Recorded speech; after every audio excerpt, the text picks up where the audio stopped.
Iniciamos hoy, una exploración a fondo de una figura papal del siglo IV que la verdad es fascinante y a la vez, bueno, profundamente incómoda. El Papa Liberio.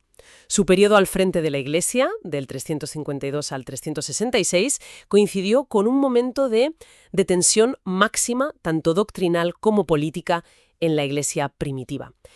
Para guiarnos tenemos un material que resume bien el contexto histórico, los desafíos enormes que enfrentó y, claro, el legado tan complejo que nos dejó. Son notas basadas en un análisis llamado Episodio 61, Papa Liberio, la prueba de la fe, en medio del arrianismo imperial. A ver, tenemos que situarnos bien en ese siglo IV. El concilio de Nicea, del 325, pues sus ecos aún resonaban con muchísima fuerza. Ese concilio había intentado, digamos, zanjar la gran controversia arriana, ¿no? Definiendo al Hijo como consustancial, homousíos al Padre, o sea que compartían la misma naturaleza divina. Claro. Pero bueno, cerrar una controversia en un concilio no significaba que desapareciera así de repente. Ni mucho menos, estaban lejísimos de acabar. Exacto. Y el motor principal para que esa tensión siguiera viva era ni más ni menos que el propio emperador, Constancio II. Él, bueno, no simpatizaba mucho con la fórmula de Nicea, la verdad. Se inclinaba más bien por posiciones semiarrianas o a veces directamente arrianas, según le conviniera políticamente. Y no era un emperador cualquiera. No, que va. Controlaba todo el Imperio Romano, Oriente y Occidente. Su poder era inmenso, y no tenía reparos en usarlo para meter mano en los asuntos de la Iglesia. Entonces el panorama es, un emperador que quiere imponer una visión teológica concreta o por lo menos una fórmula de fe que sea lo bastante ambigua como para diluir Nicea. Y por otro lado, la sede de Roma, que tradicionalmente se había mantenido fiel a la ortodoxia nicena. Justo eso. Roma se convierte entonces en el campo de batalla, simbólico y muy real, de esta lucha. Precisamente. Se trataba de debilitar esa definición nicena, hacerla más tragable para los que no creían en la plena divinidad del Hijo en igualdad con el Padre. Buscaban fórmulas de compromiso, ¿sabes? Que sonaran piadosas, sí, pero que evitaran la palabra clave, consustancial. Y ahí, en medio de todo este lío, entra Liberio. El dilema que se le presenta es brutal. ¿Qué pasa cuando la máxima autoridad doctrinal de la Iglesia, el obispo de Roma, choca de frente con el poder absoluto del imperio? Vamos a seguir los pasos de este papa, su defensa inicial de la fe, el precio altísimo que pagó, el exilio y luego ese momento crítico, esa decisión que ha generado debate durante casi 1700 años. Vale, vamos a meternos de lleno en esta historia. Y es fundamental entender la relevancia que tiene esto, más allá del dato histórico puro y duro. Este episodio no es solo un capítulo de historia antigua, es que plantea preguntas que siguen vigentes sobre la relación tan complicada entre la fe, el poder político, la conciencia individual y la naturaleza misma de la autoridad religiosa cuando se ve sometida a una presión externa que amenaza con aplastarla. Es una ventana de verdad privilegiada a esa tensión que ha marcado toda la historia del cristianismo. Empecemos por el principio de su pontificado.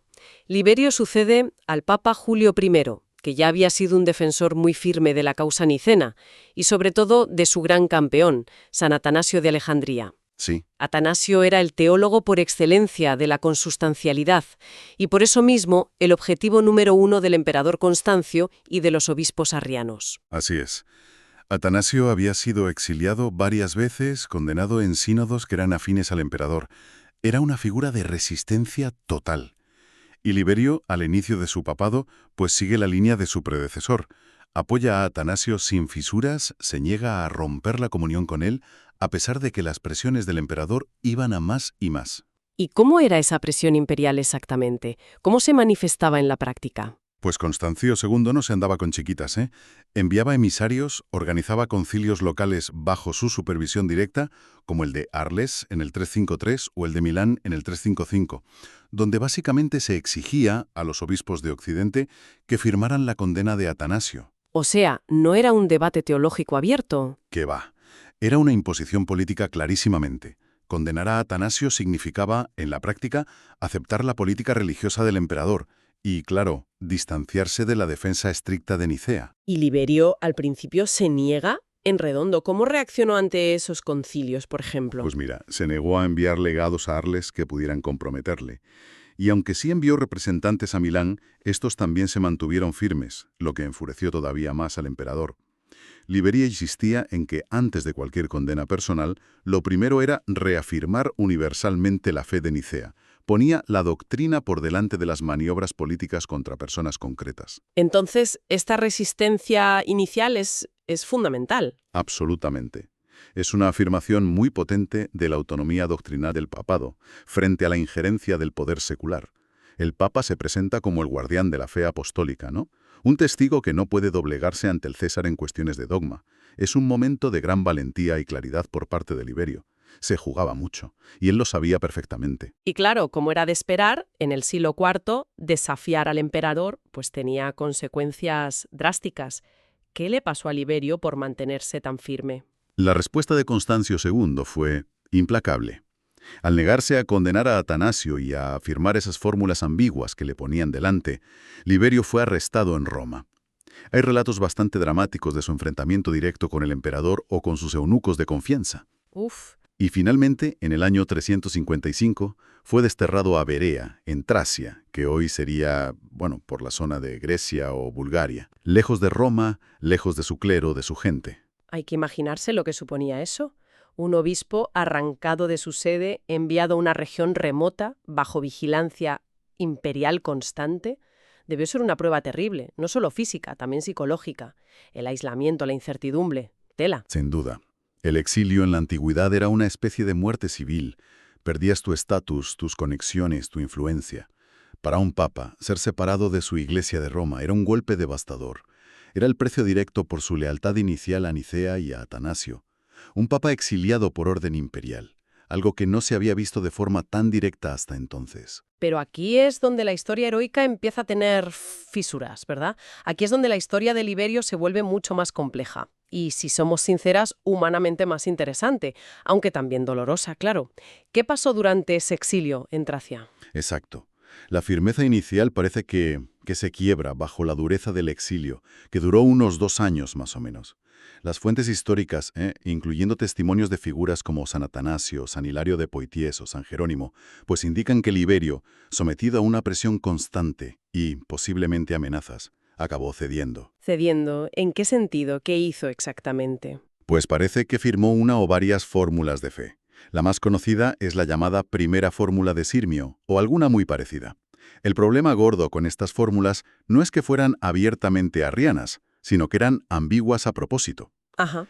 Omitían el término clave homoousios, consustancial, que era la piedra angular de Nicea.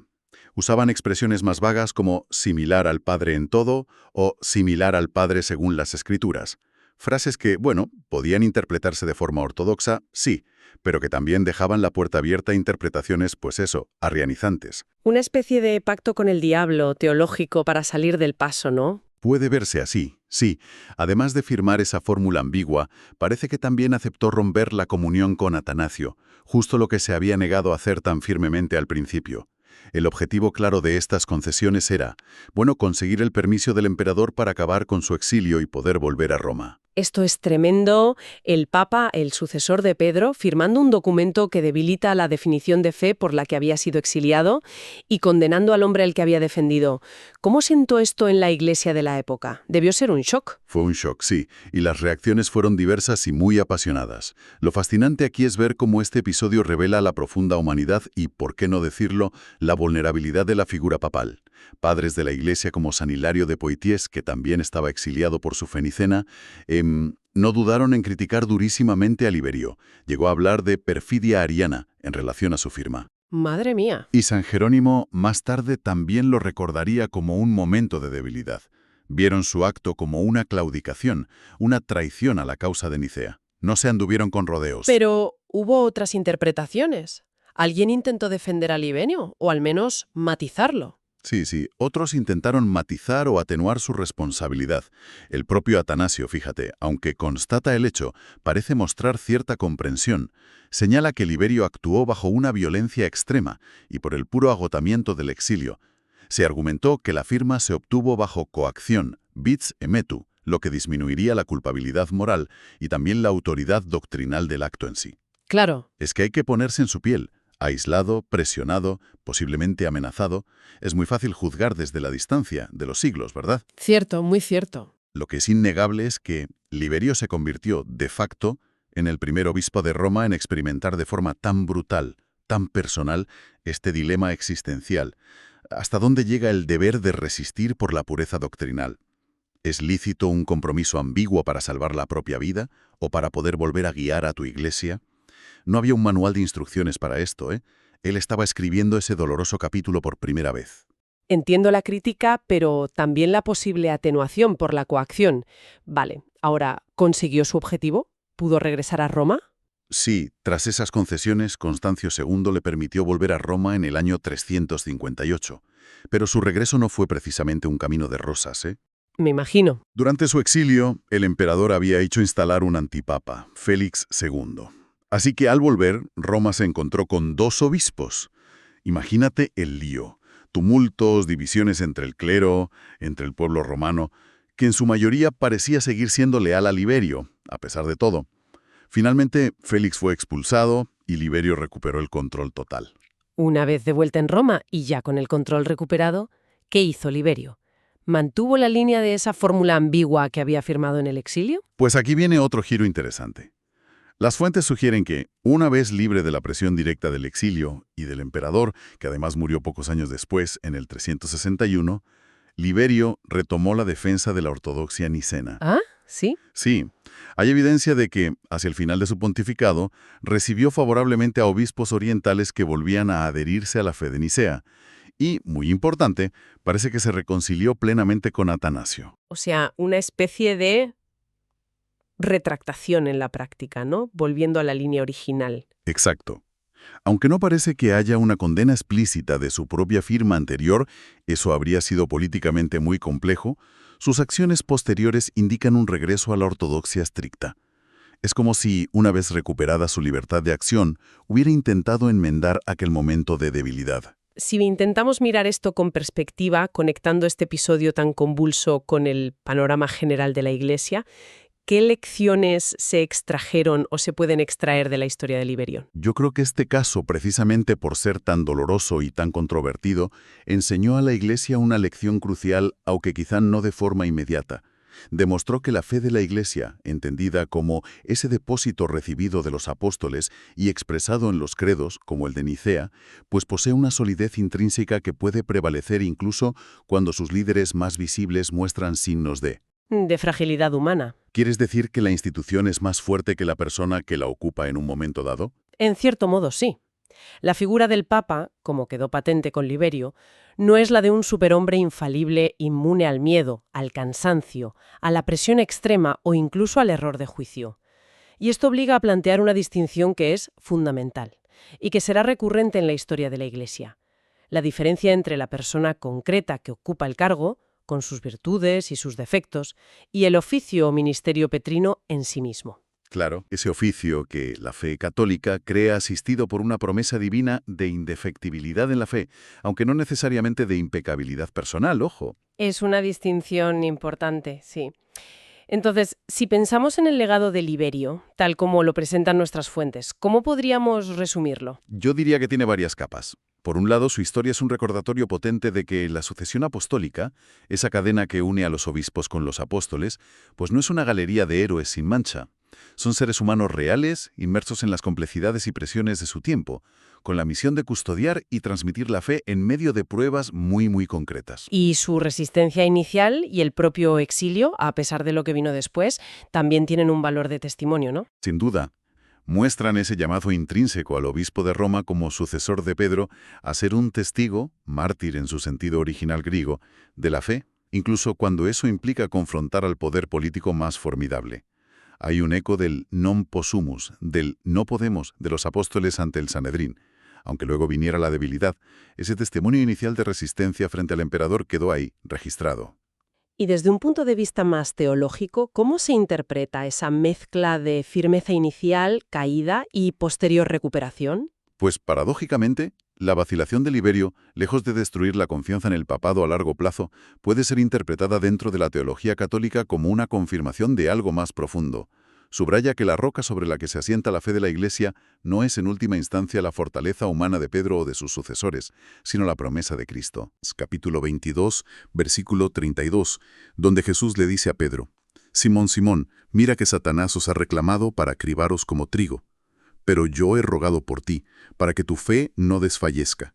Y tú, una vez vuelto o convertido, confirma a tus hermanos». Ah, claro. Desde esta perspectiva, la debilidad de Liberio, como la negación del propio Pedro, no anula la promesa. Al contrario, casi que la subraya. Muestra que la fe de la Iglesia y la misión de confirmar a los hermanos se mantiene firme gracias a la oración de Cristo, incluso a través de instrumentos frágiles que necesitan volver o convertirse tras una caída. Es la gracia divina actuando a pesar de, o incluso a través de, la debilidad humana. Bien. Hagamos balance entonces. ¿Qué significa todo esto? Tenemos la figura de un papa que arranca su pontificado con una defensa valiente, muy valiente, de la ortodoxia de Nicea frente a un emperador todopoderoso. Paga un precio altísimo, el exilio. En medio de esa prueba extrema atraviesa un momento oscuro o controvertido de aparente debilidad, firmando una fórmula de fe ambigua para poder regresar. Pero una vez de vuelta parece retomar el rumbo, reafirma la cenicena y se reconcilia con Atanasio. Nos deja, desde luego, una imagen muy alejada de la simplicidad, ¿verdad? Un retrato complejo del liderazgo, de la fe sometida a la presión del poder y, de la ineludible condición humana, incluso en la cima de la jerarquía eclesiástica. Totalmente de acuerdo. La historia de Liberio es una ilustración cruda y muy potente de esa tensión inherente que recorre toda la historia de la Iglesia, la que existe entre la dimensión divina que se le atribuye como institución fundada por Cristo y la innegable falibilidad humana de quienes la componen, desde el Papa hasta el último fiel. Nos recuerda que la fortaleza de la fe, a menudo, no se manifiesta en una trayectoria impecable, sino que se prueba, se acrisola y, en cierto modo, se purifica precisamente en esos momentos de crisis, de aparente debilidad, de fracaso humano. La lección que perdura no es tanto sobre la infalibilidad personal, sino sobre la resiliencia de la fe de la Iglesia, que logra, sobrenadar incluso las tormentas provocadas por las flaquezas de sus propios pastores. Y esta reflexión sobre Liberio y la presión imperial nos lleva casi inevitablemente a una pregunta final, algo para que quien nos escucha siga dándole vueltas.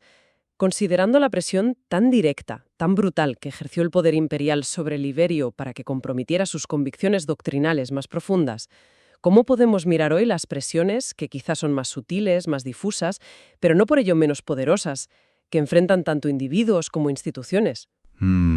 Buena pregunta. Pensemos en las presiones culturales, políticas, económicas, ideológicas dominantes en nuestra propia época. ¿Cómo se mantienen hoy los principios fundamentales, sean religiosos, éticos, científicos, de cualquier índole, frente a esas corrientes que a menudo empujan hacia el compromiso, hacia la ambigüedad o simplemente hacia la claudicación? Es algo en lo que pensar, ¿no crees?